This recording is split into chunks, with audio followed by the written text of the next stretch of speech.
श्री शिवाय नमस्तुभ्यम। जय महाकाल, हर हर महादेव। तो मित्रों, कैसे हैं आप सभी? आशा करते हैं आप सभी लोग बहुत अच्छे होंगे।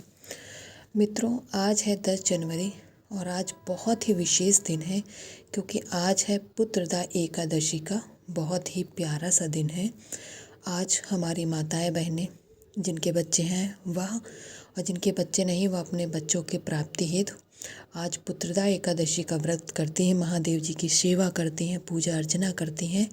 और जिनके पुत्र नहीं हैं वह अपने लिए पुत्र प्राप्ति की कामना करती हैं। तो आज का जो उपाय है सभी माताओं बहनों को अवश्य करना है, जिनके हैं तो भी और जिनके नहीं हैं तो भी। एक एक करके 3 उपायों की बात करेंगे। बहुत ही सरल और सिंपल से उपाय है मित्रों, ध्यान से सुनिए और समझिएगा। बात कर लेते हैं हम आज के अपने सबसे पहले उपाय की, जिसके लिए हमें क्या करना है। लेना है एक मिट्टी का दिया और हमें इस दिए को चौमुखी दिया बनाना है। इसलिए हम इसमें लगाएंगे 2 बाती। मित्रों, चौमुखी दिया बनाने के लिए कभी 4 बाती का प्रयोग नहीं होता है, इस बात का आप लोग ध्यान रखिएगा। 2 ही बातों की हमें लंबी वाली बाती लेनी है और इस तरह से क्रॉस करके निकाल देना है, जिससे चौमुखी दिया तैयार हो जाएगा। और इसमें जो तेल प्रयोग होगा वह लगेगा सरसों का तेल। ध्यान से समझिएगा मित्रों एक एक बातों को। इसके साथ ही हमें थोड़ी सी हल्दी की आवश्यकता पड़ेगी, पिसी वाली हल्दी की, ज़्यादा नहीं, केवल और केवल 1 चुटकी हल्दी की। इसके साथ ही हमें आवश्यकता पड़ेगी जो तीसरी महत्वपूर्ण चीज़ है, वह है चने की दाल। चने की दाल भी हमें थोड़ी सी चाहिए, क्योंकि हमें इसी दिए में प्रयोग करना है। ठीक है, तो आपने दिया तैयार कर लिया, हल्दी ले ली, चने की दाल ले ली। अब समझते हैं इस उपाय को करना कहाँ। हमें अपने मेन गेट के मुख्य द्वार के बाहर इस दिए को प्रज्वलित करना है, क्योंकि हम अपने बच्चों की सुरक्षा के लिए, उनकी लंबे दीर्घायु के लिए, उनकी सुख शांति के लिए इस उपाय को कर रहे हैं। आप आसन के तौर पे पहले थोड़ी सी जो हल्दी लेके उसको नीचे ज़मीन पे बिछा दीजिएगा। इसके बाद इस दिए को आपको प्रज्वलित कर देना है नरसिंह भगवान के नाम से। इसके बाद जब यह दिया प्रज्वलित हो जाए तो जो थोड़ी सी आपने चने की दाल ली है उस दाल को इस दिए के अंदर आपको डाल देना है मित्रों। इतना करने के बाद आपको अपने बच्चों की सुरक्षा की, उनकी सुख शांति की महादेव से, नरसिंह भगवान से, दोनों लोगों से आपको कामना करनी है और इस उपाय को आपको कर लेना है। बहुत ही छोटा सा उपाय था मित्रों, आशा करते हैं आप लोगों को समझ आ गया होगा। अब बात कर लेते हैं आज के हम अपने दूसरे उपाय की, जो है हमारे बच्चों के ऊपर कोई मुसीबत आती है या आने वाली है, उन सभी को महादेव दूर करें, उसका उपाय है। इसके लिए हमें आवश्यकता पड़ेगी काले तिल की। 1 चुटकी काला तिल लेना है, बहुत ज़्यादा नहीं। इसके साथ ही हमें लेना है दूसरी महत्वपूर्ण चीज़, काली मिर्च। अब काली मिर्च के जो लेनी है वो 1 चुटकी नहीं लेनी, केवल 5 दाने गिन के आपको लेने हैं।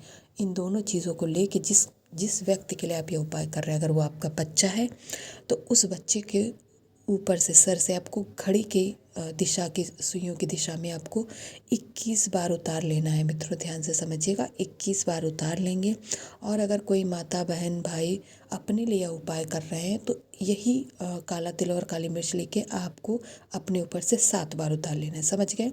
अपने घर के किसी सदस्य के लिए कर रहे हैं तो 21 बार, स्वयं के लिए कर रहे हैं तो 7 बार। उतारने के बाद में इन दोनों चीज़ों को लेके आप पहुँच जाइएगा शिव शंभू के शिवालय। वहाँ पे आपको ये दोनों ही चीज़ें, तिल और काली मिर्च जो दोनों चीज़ें हैं, इन दोनों को महादेव जी की शिवलिंग पे आपको समर्पित करना है।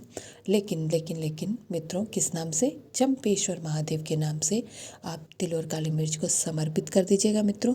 अगर आप अपने साथ में 1 लोटा जल लेके गए तो बहुत अच्छी बात है।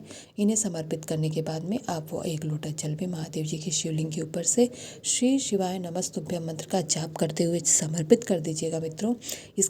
इसके बाद आपको महादेव जी से अपने बच्चों की और अपने परिवार की सुख शांति की, उस परेशानी को दूर करने की कामना करते हुए महादेव का आशीष लेके आ जाना है। आदरणीय गुरु जी ने कहा था इस एकादशी को आप यह उपाय करेंगे, अगली एकादशी आने से पहले आपको लाभ दिखाई देगा। उस जो परेशानी हो उसको दूर होते हुए आपको दिखाई देगा। अब बात करते हैं आज के अपने अंतिम और तीसरे उपाय की, जो कि हम करने वाले हैं लाल चंदन से। जी हाँ मित्रों, यह लाल चंदन है जो कि पाउडर फॉर्म में है। आपको थोड़ा सा लेना है, ज़्यादा नहीं, केवल 1 चुटकी। इसके साथ ही मित्रों हमें लेना है महादेव जी की सबसे प्रिय वस्तु, बेलपत्र। केवल और केवल 1 ही बेलपत्र की आवश्यकता है हमें इस उपाय के लिए, तो 1 बेलपत्र ले लीजिएगा। बस ध्यान रहे कि वह कटी फकी ना हो, अर्थात खंडित ना हो, पूरी अच्छी बेलपत्र हो। इसके साथ ही हमें अक्षत चावल के दानों की आवश्यकता पड़ेगी। केवल और केवल कितने, इतने सारे नहीं मित्रों, केवल 3 अक्षत चावल के दानों की आवश्यकता है हमें इस उपाय को करने के लिए। बस आप लोग अक्षत लीजिएगा, इस बात का स्मरण रहे। अब लाल चंदन और चावल के दाने को लेके आपको बेलपत्र पे क्या करना है, जो आपने लाल चंदन लिया उसको, जो बेलपत्र की लंबी वाली पत्ती, उस पे आपको इस तरह से गोल बना लेना है। उसके बाद जो चावल है आपको इस तरह से लगाना है कि त्रिपुंड का आकार बन जाए। मैंने बताने की कोशिश की मगर मुझसे उतना अच्छा बना नहीं।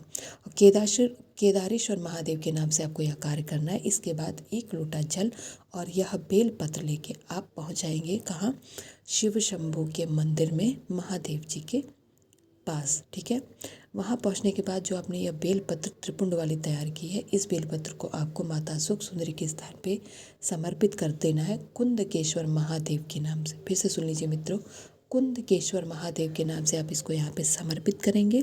इसके साथ ही जो आप 1 लोटा जल लेके गए हैं, उस जल को आपको महादेव जी के शिवलिंग के ऊपर से श्री शिवाय नमस्तुभ्यम मंत्र का जप करते हुए समर्पित कर देना है मित्रों। अपने परिवार की सुख शांति की कामना करनी है मित्रों। इसके बाद में महादेव का आशीष लेके आपको अपने घर में लौट आना है। तो मित्रों, मैंने इन 3 उपायों को आपको समझाने का प्रयास किया। आशा करते हैं आप लोग समझ गए होंगे, और वीडियो अच्छा लगे तो लाइक, शेयर और कमेंट में महादेव जी का नाम लिख के ज़रूर जाए।